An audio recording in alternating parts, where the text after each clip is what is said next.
16h yi tey dañ ko def bi nga xamee ni jóge nañ ci assises yi ñu defoon au mois de mars dernier avec le président de la République son excellence Macky Sall mu ñëw déglu jàmbatu jigéen ñi jàmbat yooyu ñu amoon ko bi ñu demee def recensement organisation de femmes yi am ci Sénégal yépp waa administration territoriale à travers le ministère de l'Intérieur jàppale woon ñi ci ba tax tey ñu mën a wax ni am nañ ci suñu base de données en tout cas plus de 24 000 organisations de femmes yoo xamante ni gis nañ ko ci réew mi bi ñu jàngatee forme organisation yi ak activités yi ñu nekk ñu gis ni femmes yi ñoo ngi ci activité ñoo ngi ci secteur d'activité yépp activité boo dem rek am na organisation de femmes yu fa nekk donc Sénégal amatul benn métier boo xam ne métier boobu dañ ko nekk benn métier boo xam ne femme amu fa bi ñu paree aussi ñu gis ni femmes yi nekk ci secteur d'activité yi bu ñu leen boolee la plupart des femmes xamante wuñu et que problématique yi nga xamante ne ñoom moom la ñu posé mooy ñoom dañoo am problème ci accès au crédit ñii ne dañoo am da ngay gis benn secteur rek nga am fa problématique yoo xamante ni kii danaa la accès au crédit mooy sama problème kii ni la man jaay produit bi ma am mooy sama problème kii ni la étiquetage la am kii ni la dama am problème emballage ñu gis ni boo boolee problème yi yëpp boo ko tënkee ci benn secteur mën nañ am ay solutions à l'intérieur des secteurs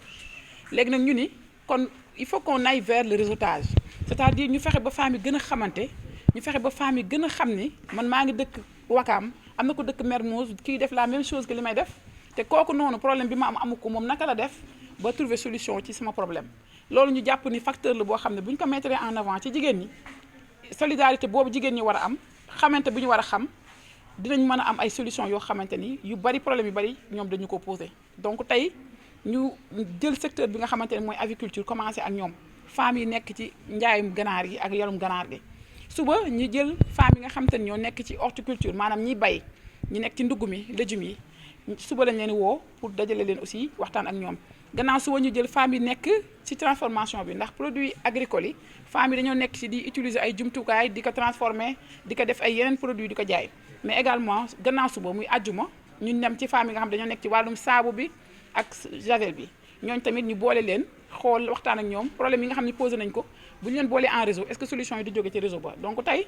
lii moo waral ñu teg 96 heures yi buñ ci jàllee yeneen secteurs yi ma leen wax yi nga xamante ni tudduñu ko dañ ciy dugg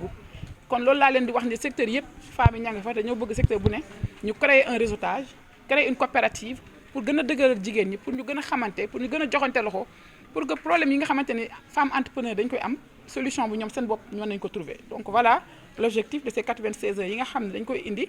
teg ko ci yokk ko ci assises yi ñu defoon pour gën a jàppale jigéen ñi et foog nañ ni balaa heure 96 heures yi jeex ay solutions yu am solo dina ci juddoo mais également ay pistes de solution dina fi juddoo mais également un réseautage plus fort et une solidarité forte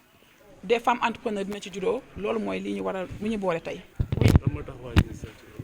financement yi nag comme ni ma ko waxee sànq aussi ci salle bi nekk na loo xam ni saa soo waxtaanee ñaari jigéen day génn accès au financement mu nekk loo xam ne nangu nañ ko ni contrainte la aussi ci développement bi mais dafa nekk également loo xam ne état du Sénégal ba mu ko jëlee di ci dox ak di ci wax yàgg na mais fi ñu toll nii le président Macky Sall li mu ci def lu am solo en termes de financement et d'accompagnement des femmes boo jëlee DER mu ngi fi DER li muy financé li mu génne milliards yi dégg yëpp jigéen ñi ci ëppale boo demee FONGIP ñi ngi ci di joxe solution ci garantie bi ndax femmes yu bari dañuy bëgg a lever ay ressources mais dañoo am problème d'accès parce que mënuñu am garantie ñu indi leen FONGIP di leen accompagner bu am solo boo demee au niveau de bi ministère de la microfinance mu am ay fonds yoo xam ne dañu ko fa teg pour jaglee la ko jigéen ñi parce que jàpp nañu jigéen ñu bari dañuy jooy intérêt yu élevé yi ñoom ñu teg fa ay fonds yoo xamante ne pratiquement à taux zéro la boo demee ministère de la femme ñun am nañ ay fonds yoo xamante ne ñaari fonds yu am solo yoo xam ne effectivement dañ ko destiné ci femmes yi pour ñi nga xamante ne mënuñu am accès ndax conditions yi dafa metti donc pour dire que contrainte de financement boo teg y a un instrument wala benn outil boo xam ne état développé na ko jëmale ko ci jigéen ñi xëy na li ci des mooy une meilleure connaissance de ces outils et une meilleure harmonisation de ces outils pour que jigéen ñi gën a gis seen bopp loolu nag mooy suñu wàll te ñu ngi ciy dox loolu moo tax tey bi leen boolee ci réseau yi ñuy identifier problème yépp benn bu ci nekk ñu wax leen la réponse que bi état joxe pour lever contrainte bi wala les instruments yi disponibles yoo xam ne ñoom bu ñu fa demee dinañ fexe ba contrainte au développement yooyu dindee ko donc voilà de façon ramassée sur l'accès au financement jéego yi ci état def yépp te boolewuma ci les solutions yi nga xamante ne au niveau des ministères sectoriels am na fa ndax maa ngi leen koy wax sànq amul volet booy laal te état jagleelu jigéen benn wàll boo demee agriculture am nañ fa wàll boo demee élevage am nañ fa wàll boo demee ministère boo dem rek ba ci urbanisme logement yi dañuy xeex ñun pour que jigéen ñi gën a gis seen bopp ñu jox ñu suñu wàll te loolu nag wax dëgg yàlla ñuy remercier encore son excellence le président Macky Sall parce que combat la bu mu porté l'autonomisation des femmes boo waxee mu ni moom le premier problème bu mu am comment encore autonomiser davantage les femmes pas plus tard que quelques jours bu ñu demee ci suñu conseil présidentiel de développement yi daf ñu ñaaxaat foofu devant les femmes ne nañ leen jox plus d'outils plus d'unités de production mais également pour jàppale femmes yi ci accès au financement yi donc voilà ci tënk li nga xamante ni gis nañ ko muy ay conditions yu ñu fi souligné tout à l'heure ak ay pistes de solutions yoo xamante ni am nañ ko. Alors nous sommes aujourd'hui en train de lancer les 96 heures donc pour l'entrepreneuriat féminin qui est une initiative du ministère de la Femme, de la Famille et de la Protection des enfants et qui fait suite aux assises de l'entrepreneuriat féminin donc organisées au mois de mars dernier, qui a intéressé toutes les organisations de femmes, les 24 000 qui ont été recensées grâce à l'administration territoriale et qui avait conclu sur la nécessité donc de réorganiser les femmes autour des chaînes de valeur parce que nous avons voulu questionner un peu les contraintes liées au développement des activités des femmes. Qu'est-ce qui est facteur bloquant dans l'entrepreneuriat féminin? Où est-ce qu'on peut mettre le curseur pour accélérer la participation des femmes sur le plan économique? Et donc nous avons conclu sur la nécessité de regrouper les femmes par filière. Donc aujourd'hui, nous commençons par la filière avicole avec l'aviculture. Demain, nous serons avec les femmes dans l'horticulture. Après-demain, ce sera les femmes dans la transformation des produits agricoles. Et ainsi de suite jusqu'à vendredi avec les femmes dans la saponification. Donc, 4 secteurs ont été identifiés pour le moment. Donc, et nous travaillons dans les 4 jours sur ces 4 secteurs-là. Et après, nous allons continuer parce que l'exploitation du recensement des organisations de femmes nous a montré que les femmes sont pratiquement sur tous les secteurs d'activité. Mais nous préférons y aller par approche. Donc aujourd'hui, les 96 heures concernent que les 4 secteurs précités, donc les organisations de femmes qui évoluent dans ces secteurs-là, pour un peu approcher toutes les questions liées au développement du secteur et également avoir des panels de haut niveau avec des représentants de l'État, des structures étatiques, mais surtout du secteur privé pour aider les femmes à mieux percer ces secteurs-là et à avoir beaucoup plus de productivité. Donc voilà l'objectif général de ces 96 heures. Et les facteurs bloquants, est-ce que vous pouvez revenir sur les facteurs bloquants? Alors chaque secteur a un lot de facteurs bloquants. Aujourd'hui, nous avons l'aviculture. Donc vous avez vu tout à l'heure, nous avons parlé de l'accès au financement qui devient un facteur transversal. Donc dans tous les secteurs d'activité, les femmes vont nous parler des problématiques d'accès au financement. Nous avons également identifié la formation qui est également un secteur partagé, donc un facteur partagé par tous les secteurs d'activité. Mais concernant l'aviculture, nous avons vu aujourd'hui avec les professionnels qu'il peut y avoir un secteur, enfin, des facteurs allant dans le sens de l'identification des acteurs de la filière parce que nous avons approché aujourd'hui la question de la conservation pour voir quelles sont les possibilités de conservation que nous avons dans les secteurs, mais surtout voir un peu en termes de développement de l'aviculture. Pourquoi dans certaines zones administratives, ou en tout cas dans certaines zones territoriales, on n'a pas véritablement d'acteurs, parce que justement ces femmes-là pensaient que par rapport au climat, par rapport à certaines contraintes, elles ne pouvaient pas développer l'aviculture. Donc nous avons aujourd'hui des professionnels dans la salle qui leur parlent de comment contourner ces problèmes identifiés dans le secteur avicole pour avoir encore plus de présence féminine dans le secteur aviculture. Et qu'en est-il de l'accès au crédit? Vous avez auparavant parlé de mieux organiser les femmes pour plus d'impact. Oui, alors nous avons travaillé avec beaucoup de partenaires qui nous révèlent tout le temps que c'est vrai, 24 000 organisations au Sénégal, c'est beaucoup, c'est pas beaucoup pour un pays de 18 millions à plus de 50% de femmes. Mais on peut quand même comprendre et accepter qu'une meilleure organisation des femmes peut donner beaucoup plus d'impact. Meilleure organisation allant dans le sens d'harmonisation en fait. Parce qu'il y a beaucoup d'organisations. Aujourd'hui, nous avons identifié 100 organisations de femmes dans l'aviculture.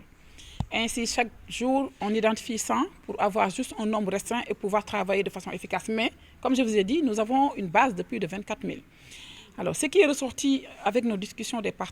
les partenaires, on nous dit souvent qu'il n'y a pas une harmonisation dans les organisations de femmes. On peut trouver à Dakar, par exemple, des femmes qui sont dans l'agriculture et qui ne se connaissent pas.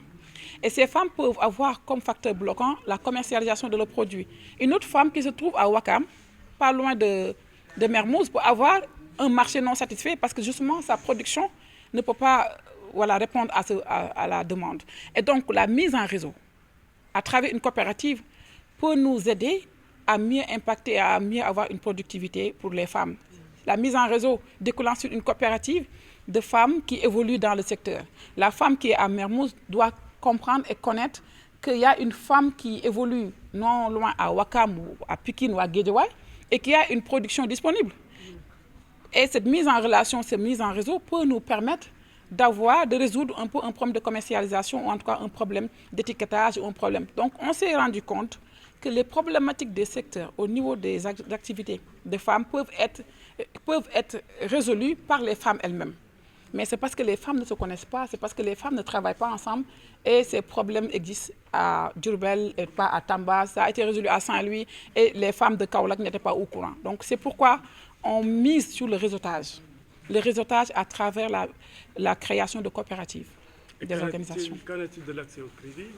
Bon, c'est un problème, comme j'ai dit tout à l'heure, le problème le plus partagé. L'accès au crédit aujourd'hui constitue la contrainte majeure au développement des activités de femmes. On l'a dit tout à l'heure, ce n'est pas également une contrainte féminine, mais c'est une contrainte générale au Sénégal, mais plus prononcée aux côtés des femmes, parce que les femmes n'ont pas peut-être les garanties nécessaires, les femmes n'ont pas peut-être les conditions nécessaires pour répondre aux conditionnalités du crédit. Mais par ailleurs, l'État du Sénégal a beaucoup fait pour lever ces contraintes d'accès. Mais peut-être également qu'elles ne comprennent pas toujours, ou qu'elles ne connaissent pas toujours qu'il y a des instruments, des outils développés par l'État pour accompagner les femmes pour accéder rapidement au crédit et à de meilleures conditions. Je vous ai parlé tout à l'heure de la garantie. Oui, le FONGIP est là pour accompagner les femmes qui ont un problème de garantie pour lever des ressources. Je vous ai parlé également des taux d'intérêt élevés. La microfinance est là. Les fonds disponibles au niveau du ministère de la Femme sont là pour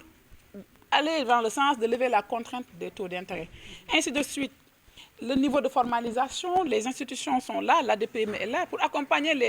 les femmes, le ministère du Commerce est là pour accompagner les femmes pour lever ce problème lié à leur activité informelle. Donc pour dire que l'État a développé pas mal d'instruments et d'outils. Maintenant reste peut-être la meilleure connaissance de ces outils, reste une meilleure harmonisation de ces outils, une meilleure articulation pour pouvoir résoudre ces problèmes d'accès au crédit et ces problèmes de développement. cheetetetet mais yow sawaay yow fu ñu la fekk yaa ngi ci kanamu ordinateur bi wala sa kanamu tablette ba sa téléphone portable lu xew mais damay lire ay information waaw xoolal boo bëgg am ay information yu leer nañ et en temps réel duggal ci www.senegal7.com ay information yu wóor man de maa ngi application Sénégal 7 lépp lu xew dama koy jot ci sama téléphone ci tàng bi te nag application Sénégal 7 am ko yomb na da ngay dugg ci Play Store wala Apple Store nga télécharger ko rek xam li xew ci réew mi ak la xew ci bitim réew te nag dara du la ci umpu. Vous voulez des informations en temps réel? Cliquez sur www.senegal7.com. Sénégal 7, le roi de l'information en temps réel.